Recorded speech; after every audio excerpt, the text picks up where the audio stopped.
I'm here today with Sybil Sternlieb and Susan Novick, who are both portfolio fiduciary managers and financial advisors in wealth management, and they're also a mother and daughter team.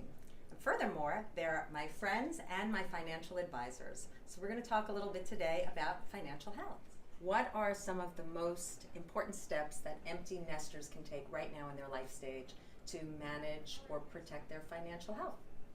Well, I think it's a very important question because so many changes are happening at this time of life. And generally, the three areas in which empty questers should be thinking about are retirement planning, long-term health care, and estate planning, because these are sort of your next steps as you progress through your financial lives. Fortunately, or hopefully, your college tuitions are behind you. You may have a wedding or two that you're looking forward to paying for, but for the most part, your assets and your resources are now free to be able to put to use for your retirement planning and for taking care of your own selves as your life continues.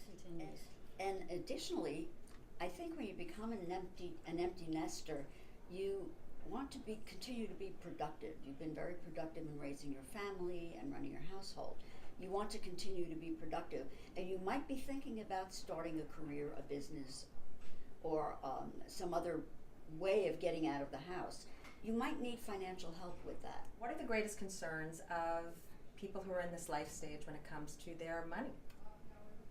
Well, I think a lot of us are in that sandwich generation where we are launching young adults and they may still need our help, and we're also taking care of aging parents. And so we have a lot of these kinds of issues, which actually makes us think a lot about our own long-term health care. So what are some of the fun things about being an investor at this life stage as opposed to being an investor at a younger stage of life?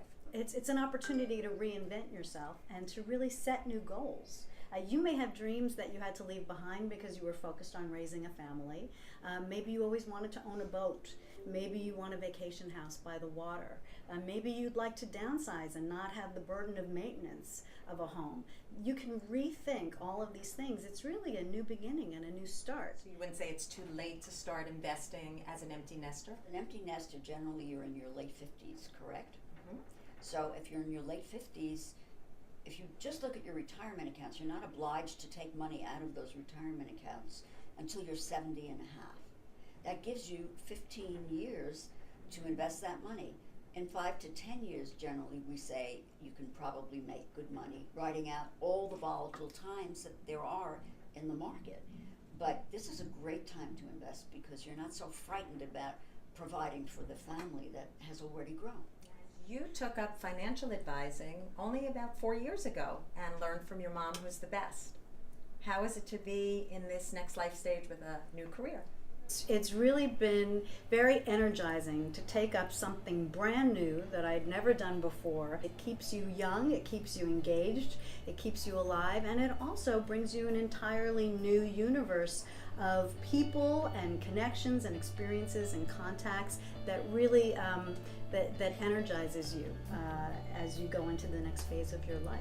And I have the joy of continuing to be productive and coming in to my office nest and discovering my child.